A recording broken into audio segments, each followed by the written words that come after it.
Nah, saudara, bagaimana jika tiba-tiba saham yang Anda miliki memutuskan untuk mundur dari Bursa Efek Indonesia? Pagi ini kami sudah bersama Fendi Susianto, founder and CEO Finvestor Consulting. Pak Fendi, selamat pagi. Selamat pagi, ya. Pak Fendi, ini sebenarnya kalau delisting ini rugi atau nguntungin pemilik saham sih, Pak? Wah, sangat bergantung ya. Jadi kalau tadi sudah dijelaskan juga ya bahwa delisting itu sendiri jenisnya ada dua. Yang pertama adalah yang voluntary delisting atau sukarela dari emiten, ajukan untuk dihapus daftarnya di bursa. Dan yang kedua adalah yang forced delisting.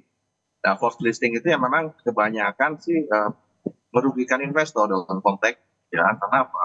Karena ini kan karena akibat dari mungkin perusahaannya mengalami kebangkrutan, ada kesulitan atau ketidakpatuhan ya terhadap aturan bursa dan juga sehingga dia harus dipaksa untuk dihapus ya.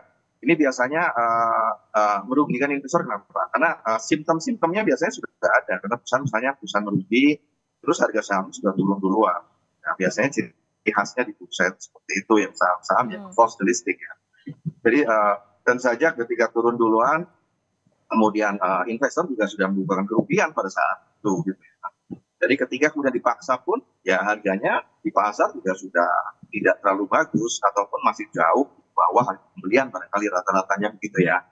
Tetapi kalau misalnya delistingnya secara voluntary, itu masih ada peluang investor paling tidak itu untuk memperoleh atau menjual kembali sahamnya itu di harga yang wajar atau bahkan lebih tinggi dari rata-rata harga sahamnya di harga pasarnya ya pada saat itu. Kenapa?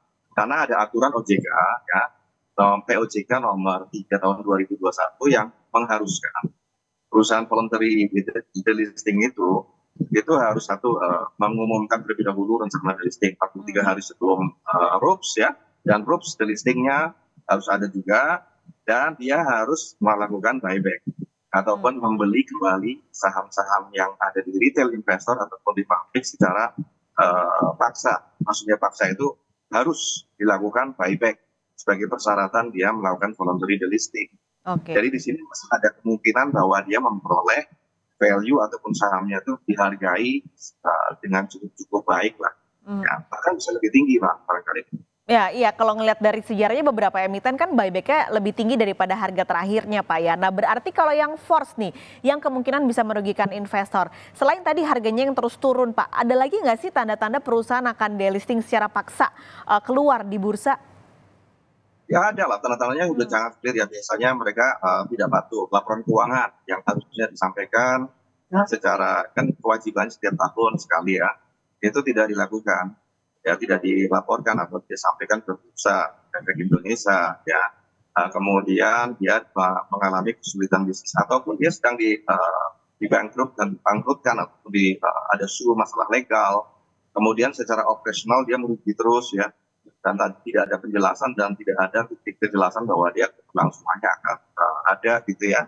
Nah, ini kelihatan dari laporan keuangan ataupun kondisi keuangannya yang minus ya. Kemudian juga mengalami suspensi, dan kemudian sahamnya tidak aktif banget di perdagangan di pasar dengan volume yang sangat minim, kecil gitu ya. Nah, itu adalah beberapa tanda-tanda bahwa perusahaan itu kemungkinan besar mengarah ke delisting secara forced delisting gitu ya. Gitu. Oke, tapi apakah aturan yang sudah diterapkan oleh oleh OJK berarti dalam hal ini sudah cukup melindungi investor kah ketika ada emiten yang akhirnya akan delisting? Ya, kalau menurut saya sih sudah cukup ya, cukupilah untuk melindungi ataupun kepentingan investor retail terutama terlindungi dengan baik. Karena kan Bursa Efek Indonesia dan OJK juga sudah ada early warning-nya ya.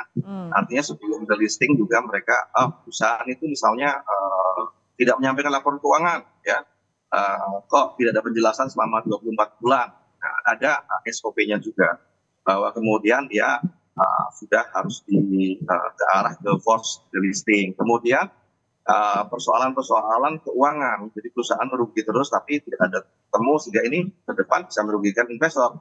Nah, bursa bisa melakukan suspensi ataupun kemudian Bursa Efek Indonesia minta kejelasan terlebih dahulu ya, persurat pada emiten untuk menjelaskan apa yang terjadi dengan perusahaan, bagaimana ke depan masa depan dari ataupun prospek bisnisnya perusahaan apakah bisa berlanjut atau tidak. Nah, itu early warning system.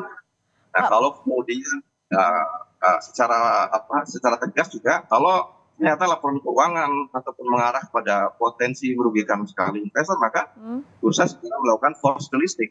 Jadi artinya dipaksa untuk dia itu dikeluarkan dari daftar perusahaan emiten ataupun dihapus. Pak Fendi, tapi kalau misalnya ini kita masih ada saham yang nyangkut nih di emiten yang akan delisting gimana Pak? Nah, kalau masih ada yang menyangkut ya, itu kan bisa kita melakukan transaksi biasanya setelah suspensi ataupun dia mau delisting, dia ada masuk ke pasar negosiasi. Karena kalau forced delisting biasanya memang likuiditas saham juga kecil sekali dan kemudian harga juga sudah mengalami penurunan.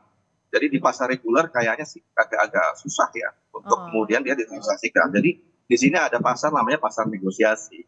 Hanya saja pasar negosiasi ini bagi investor itu mungkin tidak seperti yang ada di pasar reguler. Kenapa? Karena harga mungkin tawar-menawarnya itu sangat jauh ya. Artinya misalnya sahamnya harganya 50 perak, bisa saja di pasar negosiasi dia ditawar harga 1 perak. Ya, artinya di situ sangat tergantung kepada investor itu sendiri. Nah, mungkin investor akan bilang bahwa daripada tidak ada sama sekali, ya uang yang diterima mungkin di pasar negosiasi berapapun harganya mereka akan lakukan transaksi gitu ya. Baik, baik terima kasih Pak Fendi sudah berbagi pagi ini di Kompas Bisnis. Sampai ketemu lagi Pak, sehat selalu. Sama-sama, terima kasih.